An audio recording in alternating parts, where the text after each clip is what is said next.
વર્ષ 2026ના પ્રથમ દિવસે જ્યારે સમગ્ર વિશ્વ ઉત્સાહમાં ડૂબેલું હતું ત્યારે ભરૂચ જિલ્લાની જાણીતી સાયકલિસ્ટ શ્વેતા વ્યાસ દ્વારા માનવતા અને સ્વચ્છતાનો સંદેશ ફેલાવી નવા વર્ષની એક અનોખી રીતે શરૂઆત કરવામાં આવી હતી. શ્વેતા વ્યાસે આજે વહેલી સવારે સાયકલિંગ દરમિયાન અંકલેશ્વર નગરપાલિકાના સફાઈ કર્મચારીઓને ગુલાબનું ફૂલ આપીને પ્રોત્સાહિત કર્યા હતા અને તેમના અમૂલ્ય કાર્યની પ્રશંસા કરી હતી. આ પ્રેરણાદાયી કાર્યક્રમ અંકલેશ્વર નગરપાલિકાના મુખ્ય અધિકારી કેશવ કોલડિયા, શ્રીમતી નીલિમાબેન મોદી અને ઇન્ચાર્જ સેનેટરી ઇન્સ્પેક્ટર જયેશકુમાર સોલંકીની વિશેષ ઉપસ્થિતિમાં યોજાયો હતો. મહાનુભાવોની હાજરીમાં રસ્તા પર પરસેવો પાડી શહેરને સ્વચ્છ રાખતા સફાઈ મિત્રોનું સન્માન થતાં તેઓમાં પણ ખુશીની લહેર જોવા મળી હતી. શ્વેતા વ્યાસે જણાવ્યું હતું કે શહેરને સુંદર અને સ્વસ્થ રાખવામાં આ કર્મયોગીઓનો સી ફાળો છે, જેમના સન્માનથી નવા વર્ષની શરૂઆત કરવી એક ગર્વની વાત છે. આ પ્રસંગે સાયકલિસ્ટ શ્વેતા વ્યાસે ભરૂચ જિલ્લાના તમામ નાગરિકોને એક નમ્ર અપીલ પણ કરી હતી. તેમણે જણાવ્યું હતું કે આપણે સૌએ જવાબદાર નાગરિક તરીકે કચરો ગમે ત્યાં ફેંકવાને બદલે માત્ર કચરાપેટીમાં જ નાખવો જોઈએ. જો આપણે સફાઈ કર્મચારીઓને સાથ સહકાર આપીશું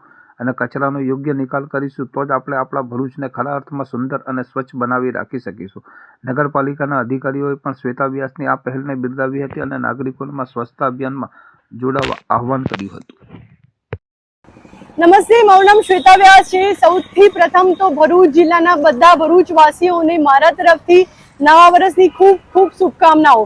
આજે નવા વર્ષના પહેલા દિવસે હું ભરૂચ જિલ્લાના અને નગરપાલિકાના જે કર્મચારીઓ છે, અંકલેશ્વર નગરપાલિકાના કર્મચારીઓ છે, એમનું પ્રોત્સાહન વધારવા માટે અંકલેશ્વરમાં આવી છું અને એ લોકો આજે પ્રતિન ચોકડી નજીક સાફ સફાઈ કરી રહ્યા છે. તો મેં એમને બધાને ગુલાબનું ફૂલ આપીને એમના કામ માટે બિરદાવ્યા છે ને હું એમ ચાહું છું કે આપણે બધા ભરૂચવાસીઓ એ લોકોનું પ્રોત્સાહન વધારીએ અને કચરો બને એટલો કચરા પેટીમાં નાખીએ. હવે મારી સાથે આજે મેમ છે નગરપાલિકાના. મેમ, આપનું નામ શું છે? નીલિમાબેન. અને કેશવ સર છે. તો હું એમને કહીશ કે કંઈક થોડું આપણને બધા ભરૂચવાસીઓને, અંકલેશ્વરના લોકોને થોડું કહે. Ma'am please.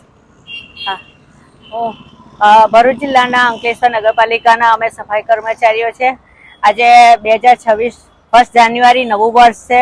અમે નવા વર્ષમાં પ્રતિન હોટલથી મહાવીર ટર્નિંગ સુધીના રોડની સફાઈનું કામકાજ લીધેલું છે અને અમારા સફાઈ કર્મચારીઓ એકદમ કમ્પ્લીટ સફાઈ કરશે અને અહીંયા રસ્તામાં જે પણ હોટલો છે, જે પણ દુકાનોવાળા છે, એ જે રસ્તામાં જાહેરમાં કચરો પ્લાસ્ટિક નાખે છે, જેમની દુકાનની સામે કચરો જોવામાં આવેલો છે, તે લોકોને અમે દંડ કરીએ છીએ અને એ લોકોનો એક નગરપાલિકા અધિનિયમની કલમ મુજબ એમનો કેસ દાખલ કરવાના પણ છે. Thank you.